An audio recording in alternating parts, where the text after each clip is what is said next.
beneath the earth, in caverns that have never known sunlight, there exists a lake so vile that even the most hardened, tarnished, dare not wade into its crimson waters. The lake of rot pulses with an ancient malevolence, its surface disturbed only by the occasional bubble of decay rising from depths that stretch down to forgotten ages.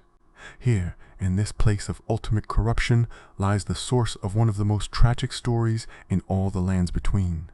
A tale of divine curses, impossible choices, and a warrior who became both victim and vessel of powers far beyond mortal comprehension. Welcome, lore seekers, to another deep dive with Keen 7 Lore, where today we're unraveling the intertwined destinies of Malenia, Blade of Miquella, and the Scarlet Rot that has defined her entire existence. This isn't merely a story of disease or affliction. This is the chronicle of an outer god's influence seeping through the cracks of reality, of a warrior who fought not just enemies, but her own divine nature, and of how a curse meant to destroy became, paradoxically, both her greatest weakness and her most terrifying strength. Picture, if you will, the moment when Malenia first understood what she truly was. Not just a demigod born of Queen Marika and Radagon's union. Not merely Miquella's twin sister, but a living conduit for something far older and more terrible than the Golden Order itself. The Scarlet Rot wasn't simply an illness that afflicted her. It was woven into her very essence from the moment of her birth, a crimson thread in the golden fabric of her Empyrean soul. The story begins long before Malenia drew her first breath, in an age when different powers held sway over the world. According to the most ancient texts found in the underground ruins, the entity we know as the outer god of rot once manifested in our reality as a massive scorpion, a creature of such terrible power that it commanded both decay and rebirth in equal measure. This wasn't mindless destruction, it was transformation, the breaking down of what exists to create fertile ground for what might come next. The great lords of that forgotten era wore crowns of mushrooms and cyclopean eyes, serving this deity with a devotion that bordered on ecstatic madness. Consider the philosophy embedded in this ancient worship, where the Golden Order seeks perfection and eternal preservation. The Order of Rot embraces the fundamental truth that all things must decay. It's a cosmic horror that speaks to inevitability itself. The guarantee that no matter how mighty, how beautiful, or how divine something might be, it will eventually rot away to nothing. Yet within that rot lies the promise of new life, new growth, new possibilities. This cyclical nature would become central to understanding Malenia's journey. The defeat and sealing of this outer god represents one of the few times in recorded history where a mortal being successfully contained a divine entity of such magnitude. The blind swordsman who accomplished this feat wielded a blade that flowed like water, the antithesis of stagnation and decay. Water that moves constantly cannot rot. It remains pure through eternal motion. This philosophy of perpetual flow would become the foundation of the fighting style that would one day save Malenia from complete consumption by her curse. When we examine the remnants of the outer god's power in the Lake of Rot, we find evidence of just how thoroughly this entity was sealed away. The scorpion stinger, a ceremonial dagger crafted from the relic of the sealed god, still carries enough residual power to inflict rot with every strike. Map fragments describe grand temples that once stood in these underground realms where the pest threads. Those writhing servants of rot conducted ceremonies we can only imagine in our darkest dreams. The blue dancer charm found near the lake speaks of a figure who once captivated crowds with movements that told the story of the sealing itself. Though whether this dancer celebrated or mourned the god's imprisonment remains unclear. The sealed god's influence should have ended there, trapped beneath layers of rock and water, bound by techniques that merged swordsmanship with something approaching pure will made manifest. Yet gods, even sealed ones, have ways of reaching through their prisons. They whisper through cracks in reality, seep through the spaces between thoughts, and sometimes, just sometimes, they find a vessel perfect enough to carry their essence back into the world. Enter Malenia, born cursed from her very first moment of existence. The circumstances of her birth remain one of the most fascinating aspects of Elden Ring's mythology. Marika and Radagon, who were revealed to be the same being inhabiting different aspects, produced twins who were both blessed and cursed in equal measure. Miquella received eternal youth that was as much a prison as any cage, while Malenia carried the scarlet rot in her very blood and bones. The game's item descriptions confirm that this wasn't a curse placed upon her after birth. She emerged from the womb already infected, already carrying the touch of the outer god within her nascent divinity. Imagine the horror of Marika, herself a god seeking to establish perfect order, watching her daughter's skin show the first signs of corruption before she could even walk. The Golden Order, with all its power to reshape reality and impose its will upon the very laws of nature, could do nothing to cleanse this divine infection. The rot wasn't attacking Malenia from the outside. It was part of her fundamental nature, encoded into her existence at a level that even Marika's godhood couldn't reach. The young Malenia's childhood must have been a nightmare of progressive decay. We know from various armor descriptions and the presence of her prosthetic limbs that the rot claimed parts of her body early in life. Her right arm, her legs, and her eyes, all sacrificed to the hunger of the curse within her. Yet what makes Malenia's story remarkable isn't the loss, but the resistance. Where others might have surrendered to despair or allowed the rot to consume them entirely, Malenia fought with a determination that would become legendary. This is where the blind swordsman enters the narrative again, though this time not as a legendary figure from the distant past, but as a mentor to a cursed child. The exact circumstances of their meeting remain shrouded in mystery, but the prosthesis, wearer heirloom, tells us that this master granted Malenia wings of unparalleled strength. These weren't literal wings, but something far more valuable, a fighting technique that would allow her to channel her curse rather than be consumed by it.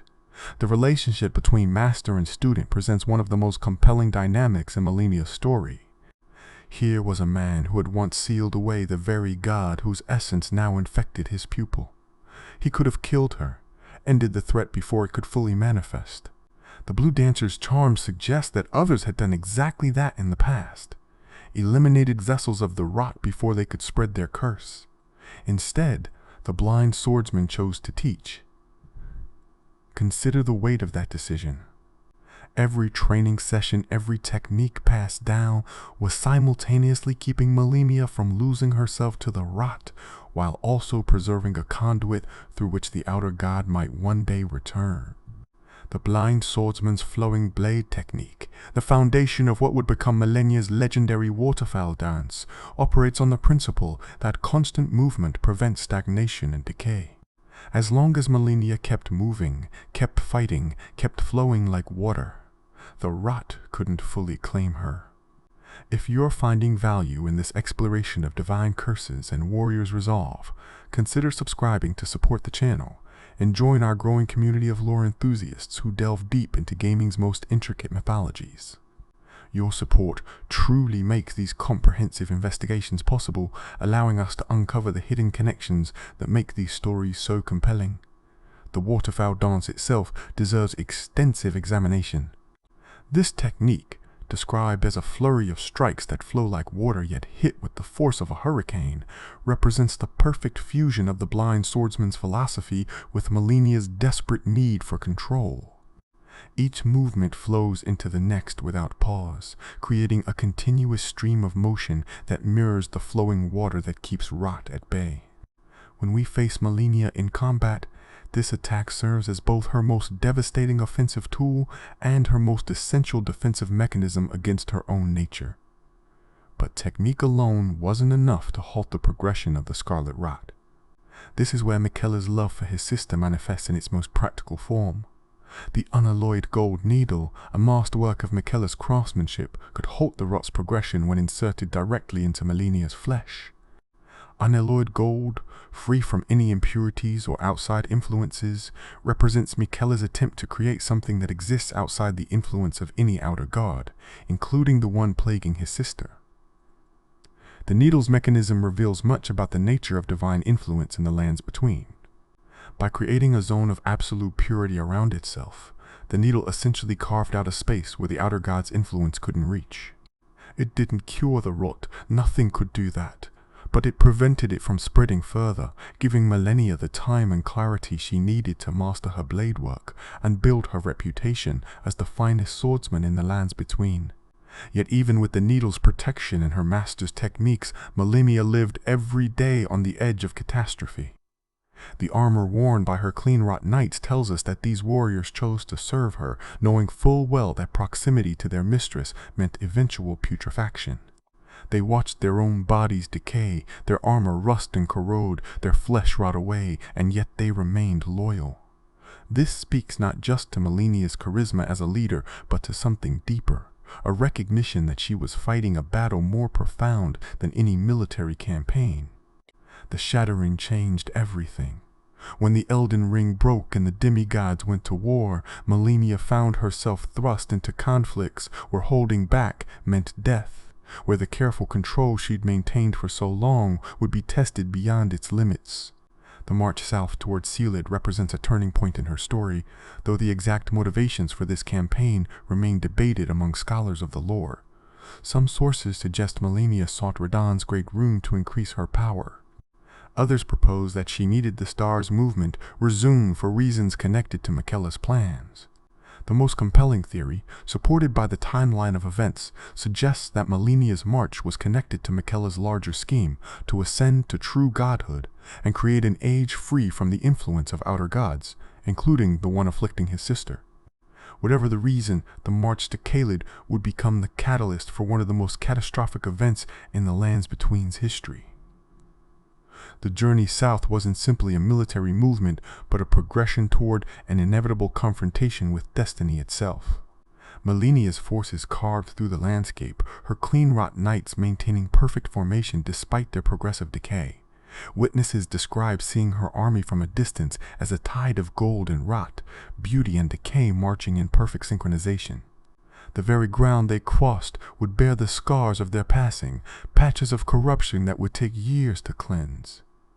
Radahn awaited them in the Caelid wilds, and here we must pause to consider what this confrontation truly represented. Radahn, strongest of the demigods in terms of pure physical might, master of gravity magic, holder of the stars themselves in motionless thrall. Malenia, undefeated in combat, bearer of a curse that she'd transformed into strength, the greatest blade artist the Lands Between had ever known. When these two forces met, it wasn't simply a battle, it was a collision of fundamental forces. The Battle of Aeonia began with conventional warfare. Historical accounts, pieced together from various armor and weapon descriptions, paint the picture of two armies clashing while their generals engaged in single combat at the battle's heart. Radahn's gravity magic against Malenia's flowing blade work created a spectacle that survivors would struggle to describe. The very earth bending and twisting while strikes too fast for the eye to follow, carved through reality itself.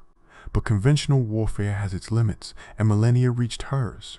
The exact moment of decision remains one of the most crucial in understanding her character. Faced with an opponent she couldn't defeat through skill alone, watching her forces being decimated by Radahn's gravitational assault, Malenia made a choice that would echo through history. She broke the unalloyed gold needle. The breaking of the needle wasn't an accident or a desperate flail. It was a deliberate decision to remove the one thing preventing her curse from fully manifesting. In that moment, Malenia chose to become the very thing she'd spent her entire life fighting against. The Scarlet Aeonia bloomed for the first time, and Caelid was forever transformed. The bloom itself deserves careful examination, as it represents the physical manifestation of the outer god's power returning to the world.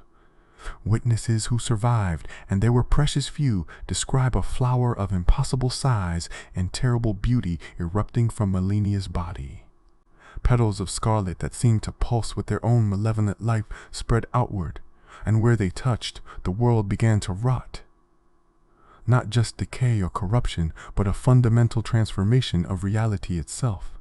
Caelid's transformation from a verdant landscape to a hellscape of rot happened in moments. The very air became poison, the ground turned to festering swamp, and the wildlife either died instantly or was transformed into monstrous versions of their former selves. The giant dogs and birds that now plague Caelid aren't simply mutated. They're fundamentally changed at a level that speaks to divine intervention. The kindred of rot, those massive insectoid servants spontaneously generated from the swamp of Aeonia, born from the concentrated divine essence of the bloom itself. Radahn's fate was perhaps worse than death. The strongest demigod, the general who held the very stars in place, was reduced to a maddened beast. The rot ate at his mind even as it consumed his body, leaving him in a state of perpetual decay that his great rune prevented from killing him outright. He became trapped in an endless cycle of rotting and regeneration. His legendary intellect reduced to base animal instinct, sustained only by feeding on the corpses of friends and foes alike. Malenia herself fell into a coma after the bloom, her body apparently exhausted by channeling such divine power. This is where Finlay's heroism enters the historical record. One of Malenia's Cleanrot knights, already suffering from advanced putrefaction, carried her unconscious commander across the entire continent back to the Halig Tree. The journey, which would have been arduous for a healthy warrior, was nearly impossible for someone whose body was actively decaying. Yet Finlay persevered, her devotion transcending physical limitation. The return to the Halig Tree marked the beginning of a new phase in Malenia's existence. No longer was she simply resisting the rot, she had embraced it, if only for a moment, and that embrace had consequences.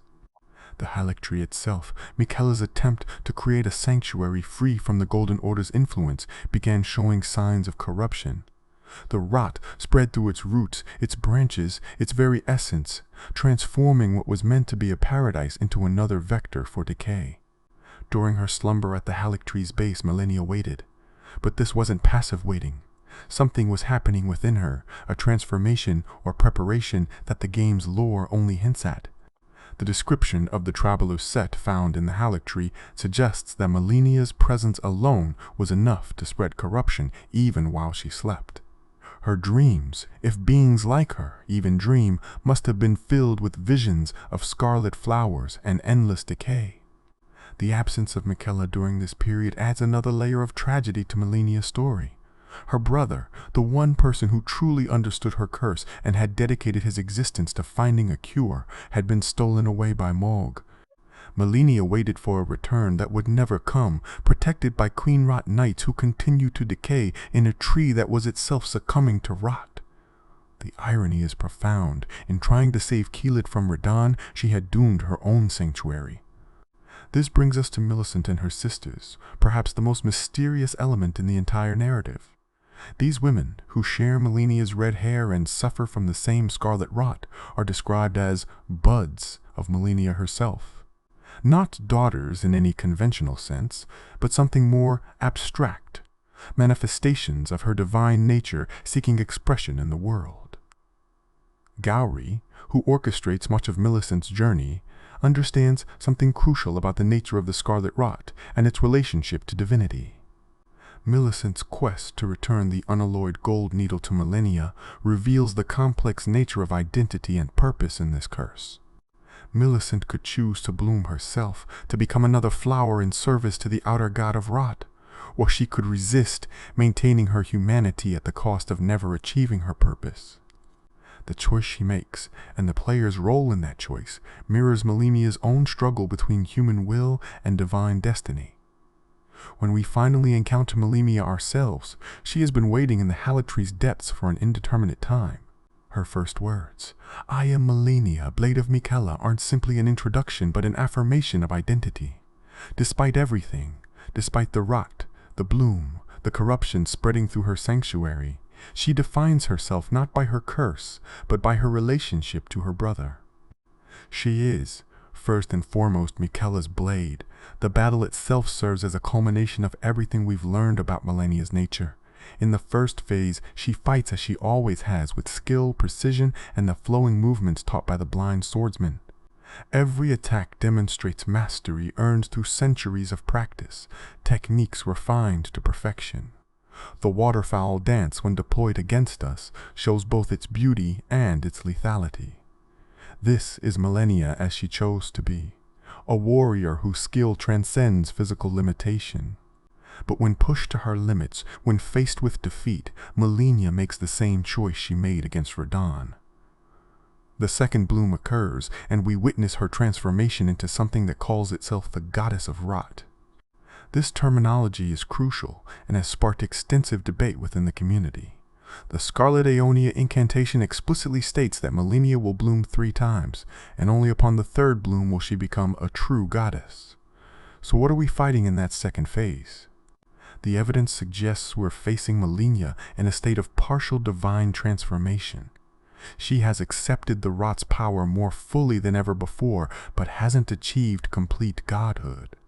The lack of a god-slain message upon her defeat, which appears for other divine entities like the Elden Beast, supports this interpretation. We're fighting someone caught between mortal and divine, embodying aspects of godhood without fully transcending her demigod nature. The visual transformation in her second phase tells its own story. Wings of rot, reminiscent of butterflies, creatures that themselves represent transformation, replace her prosthetic arm. Her movements become more fluid, almost liquid in their grace, as if the boundary between her trained techniques and the Rot's influence has dissolved. She gains the ability to regenerate health with every strike, literally drawing life from decay, embodying the cyclical nature of the outer god she channels. The battle's aftermath presents us with one of the game's most poignant moments. Upon defeat, Malenia doesn't rage or curse. She simply acknowledges our strength and speaks of Miquella once more. Even in death, even after embracing the very force she'd spent her life resisting, her thoughts turn to her brother. The scarlet flower that blooms from her remains offers a final choice. We can claim the Scarlet Aeonia incantation and carry forward the Rot's power, or we can return the unalloyed gold needle, attempting to sever the connection to the outer god even in death. The philosophical implications of Malenia's story extend far beyond a simple tale of corruption and resistance. She represents the fundamental tension between will and nature, between what we choose to be and what we're destined to become. Every moment of her existence was a battle against inevitability, yet that battle itself defined her more than any victory could have. Without the Rot, would Malenia have become the greatest swordsman in the lands between? Would she have developed the iron will that made her legendary? The curse that destroyed so much of her life also forged her into something extraordinary. The Order of Rot, as understood through Gowry's teachings and the various incantations associated with it, presents decay not as evil but as necessary. In a world where the Golden Order seeks to impose eternal stasis, where death itself has been removed from the natural cycle, the Rot represents a return to fundamental truth, that all things must end for new things to begin. Malenia's resistance to this truth, her desperate fight to maintain her humanity in the face of divine infection, makes her simultaneously a hero and a tragedy. Consider the parallel between Malenia's story and classical mythology. Like Greek heroes cursed by the gods, she struggles against forces beyond mortal comprehension. Yet unlike those ancient tales, where defying the gods invariably leads to punishment, Malenia's defiance itself becomes a form of divinity. She doesn't simply suffer from the Scarlet Rot. She transforms it, weaponizes it, and ultimately transcends the simple binary of blessing and curse. The environmental storytelling in the areas touched by Malenia's influence reinforces these themes. Caelid stands as a monument to the devastating power of the Rot unleashed, yet even in that hellscape, life persists. Twisted and changed, certainly, but exhibiting a resilience that speaks to the Rot's nature as transformation rather than simple destruction. The kindred of Rot, horrible as they appear, represent new life born from decay. The Halictree's corruption spreads slowly, almost gently, as if Malenia's influence even in spreading Rot maintains something of her controlled, disciplined nature. The community's fascination with Malenia extends beyond her role as one of the game's most challenging bosses. She represents a perfect fusion of gameplay and narrative. Every mechanical aspect of her fight reflects some element of her lore. Her aggressive style mirrors her desperate fight against time and decay. Her healing abilities reflect the rot's nature of drawing life from death. The two-phase structure literalizes her internal struggle between warrior and vessel of divine plague. Players who spend hours learning her patterns, dying repeatedly to master the timing needed to avoid the Waterfowl dance, are inadvertently participating in a meta-narrative about persistence in the face of overwhelming odds. Just as Malenia never gave up her fight against the rot, players don't give up their attempts to defeat her. This shared experience of struggle creates a unique bond between player and character, a form of understanding that transcends traditional narrative delivery. The question of whether Malenia is ultimately tragic or triumphant depends entirely on perspective. From one view, she's a victim of circumstances beyond her control, cursed from birth, forced to watch everything she touches decay, ultimately succumbing to the very force she spent her life fighting. From another, she's the ultimate warrior who transformed an impossible burden into strength, who chose her own identity in defiance of divine will, who even in corruption maintained her devotion to her brother and her own concept of honor. The scarlet flower that remains after her defeat offers one final mystery. If the three-bloom prophecy is accurate, and if Malenia only bloomed twice during the events we witness, then the potential for a third bloom and her true ascension to godhood remains. The flower pulses with life, with potential, with threat and promise in equal measure. In typical From Software fashion, the ending raises more questions than it answers. Modern gaming rarely presents us with characters of such complexity, where victory and defeat, corruption and purity, humanity and divinity exist, not as opposites, but as intertwined aspects of the same existence. Malenia embodies contradictions that feel truthful rather than contrived. She is simultaneously the rot and the resistance to rot, the greatest warrior and the greatest victim, the proud blade of Miquella and the unwilling vessel of an outer god. Her influence on the broader gaming community has been profound. I am Malenia. Blade of Miquella has become more than a boss introduction. It's a declaration recognized across the gaming world, a phrase that evokes both respect and traumatic memories of countless defeats. Players share strategies, celebrate victories, and commiserate over defeats in ways that create genuine community around a shared challenge. The phrase, "Let me solo her," became legendary when a player dedicated themselves to helping others overcome this challenge, embodying the cooperative spirit that flourishes in the face of overwhelming difficulty. The artistic design of Malenia herself deserves recognition for how it visualizes her dual nature. Her armor, crafted from unalloyed gold, remains untarnished despite the corruption within, a visual metaphor for her maintained nobility despite her curse. Her prosthetic limbs speak to loss, but also adaptation. Her flowing red hair, which moves like liquid during combat, suggests both beauty and blood, life and decay simultaneously. Even her grab attack, where she whispers, "I dreamt for so long," hints at depths of character that pure action could never convey. As we conclude this deep exploration into Malenia and the Scarlet Rot's origins, we're left with a story that resonates far beyond the confines of the game itself. It speaks to universal human experiences, the struggle against circumstances beyond our control, the choice between accepting our nature and forging our own path, the price of resistance and the cost of surrender. Malenia's curse came from a god sealed beneath the earth, but her strength came from within, from bonds of love with her brother, from the teaching of a master who chose compassion over execution, from her own indomitable will. The Scarlet Rot itself, as we've discovered, represents more than simple decay. It's a fundamental force of transformation, a divine influence that challenges the established order of the world. Through Malenia, we see both its terrible cost and its awesome power, the devastation it brings and the strange beauty it creates. Caelid stands as a warning, the Caelid tree as a tragedy, but Malenia herself stands as something more complex, a testament to the power of will in the face of divine decree. In the end, Malenia's story asks us to consider what defines us. Our circumstances or our choices, our nature or our will, our curses or how we choose to bear them.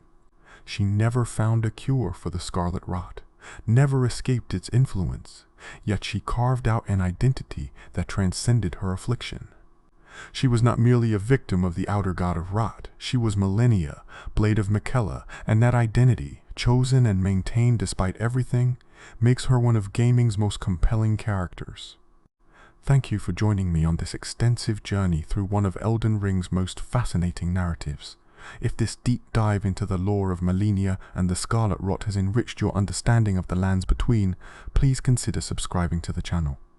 Here at Keen 7 Lore, we're committed to uncovering every hidden detail, exploring every connection, and bringing you the most comprehensive examinations of gaming's greatest stories. Your support allows us to continue these investigations, diving deep into the mythologies that make our favorite games truly unforgettable. Until next time, remember, sometimes the greatest strength comes from accepting our deepest weaknesses, and sometimes the most beautiful flowers bloom from the darkest corruption. May your own journey through the lands between be filled with discovery, and may you find your own meaning in the struggle against forces beyond your control.